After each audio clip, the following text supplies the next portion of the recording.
यहाँ मिलेगी हर कहानी, प्यार की, हिम्मत की, परिवार। एक बार की बात है, एक राजा और रानी रहते थे, जिनके दो बहुत ही सुंदर और मजबूत पुत्र थे,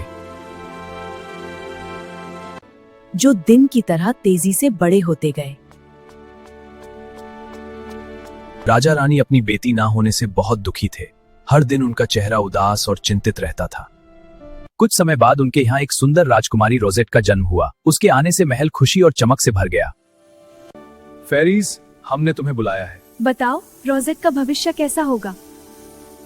जब फेरीज ने रोजेट का भविष्य देखा तो उन्होंने धीरे से राजा और रानी से कहा, राजकुमारी रोजेट बहुत प्यारी और सुंदर है, लेकिन भविष्य में उसकी वजह से उसके भाइयों पर एक बड़ा खतरा आ सकता है। ये सुनकर राजा और रानी का दिल घबरा गया।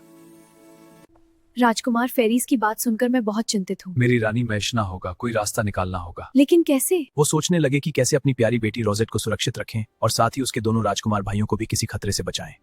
फेरीज की भविष्यवाणी से रानी बहुत चिंतित हो गई। अपनी बेटी रोजेट और दोनों राजकुमार भाइयों की सुरक्षा के लिए वो जंगल में रहने वाले एक बुद्धिमान हर्मिट से सलाह लेने निकल पड़ी।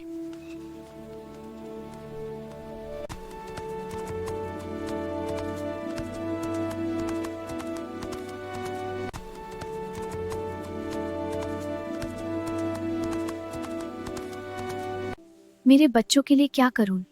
राजकुमारी रोजेट को एक ऊंचे टावर में रखो। ऋषि जी, मैं बहुत चिंतित हूँ। वही उसकी और उसके भाइयों की सुरक्षा का इकलौता तरीका है। राजा और रानी ने भारी दिल से हर्मिट की सलाह मानी। अपनी प्यारी बेटी राजकुमारी रोजेट को एक सुंदर पर सुरक्षित टावर में रख दिया गया। रोजेट टावर में अकेली जरूर थी, लेकिन उसके दोनों भाई उससे हर रोज मिलने आते थे। उनका प्यार रोजेट के दिल को कभी उदास नहीं होने देता था। राजकुमारी रोजेट अब उस ऊंचे टावर में रहती थी। दिन भर वो खिड़की और बालकनी से बाहर के खूबसूरत बगीचे को देखती रहती। हवा उसके बालों को हल्का सा हिलाती थी। टावर में रहते हुए राजकुमारी रोजेट अपना ज्यादा वक्त अपने कमरे में ही बिताती थी। कभी वो किताब पढ़ती, कभी फूलों से खेलती। तब एक दुखद खबर आई। राजा और रानी दोनों अचानक बहुत बीमार हो गए। पूरे महल में चिंता का माहौल छा गया। कुछ ही दिनों बाद वह दुखद घड़ी आ गई। राजा और रानी दोनों इस दुनिया को छोड़कर चले गए। महल में गहरा सन्नाटा छा गया और राजकुमारी रोजेट और उसके दोनों भाई दुख से टूट गए। अब बड़ा भाई नया राजा बन गया और छोटा भाई राजकुमार। दोनों ने मिलकर एक फैसला किया, अब रोजेट को टावर में बंद रखना ठीक नहीं है। जब रोजेट को टावर से बाहर आने की इजाजत मिली तो उसकी खुशी का ठिकाना नहीं रहा।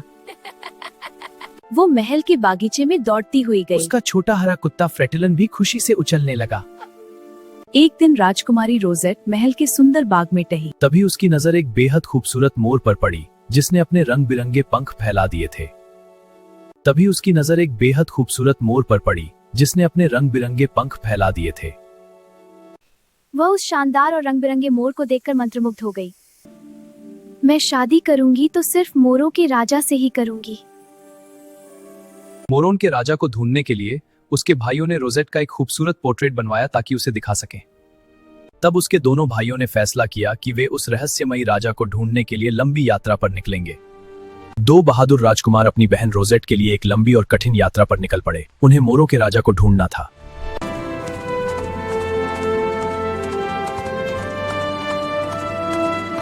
अपनी लंबी यात्रा के दौरान दोनों राजकुमार एक अजीब और जादुई जगह पर पहुंचे। सुंदर और चमकदार। ये था कॉकचेफर्स का राज्य, जहां चमकते हुए जादुई कीड़े उनका रास्ता रोशन कर रहे थे। आखिरकार दोनों राजकुमार मोरों के राजा के अद्भुत राज्य में पहुंच गए। यह एक ऐसा देश था जहां हर तरफ रंग बिरंगे मोर और चमकते हुए पंख दिखाई देते थे। आखिरकार दोनों राजकुमार मोरों के राजा के सामने पहुंचे।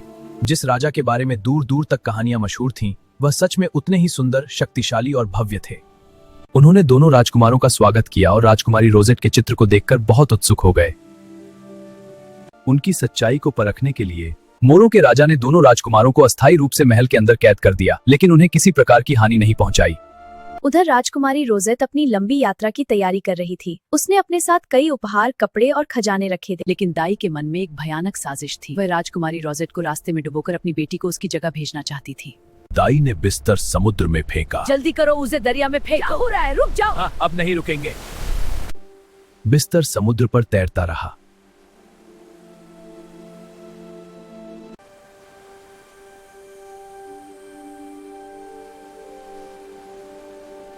फ्रेटिलन ने रोजेट को बचाया। मोरों के राजा ने राजकुमारी रोजेट के स्वागत के लिए जादुई जानवरों द्वारा खींचे जाने वाले शानदार रथ भेजे। जब मोरों के राजा ने रोजेट को देखा तो वह उसकी सुंदरता देखकर हैरान रह गया। वह उसके चित्र से भी कहीं अधिक सुंदर थी। दाई ने अपनी पट्टी पर उसका झूठ ज्यादा देर तक छिप नहीं सका और सबको उसकी चालाकी का एहसास हो गया। जब सच्चाई सामने आई तो मोरों के राजा ने तुरंत राजकुमारी रोजेट के दोनों भाइयों को रिहा कर दिया।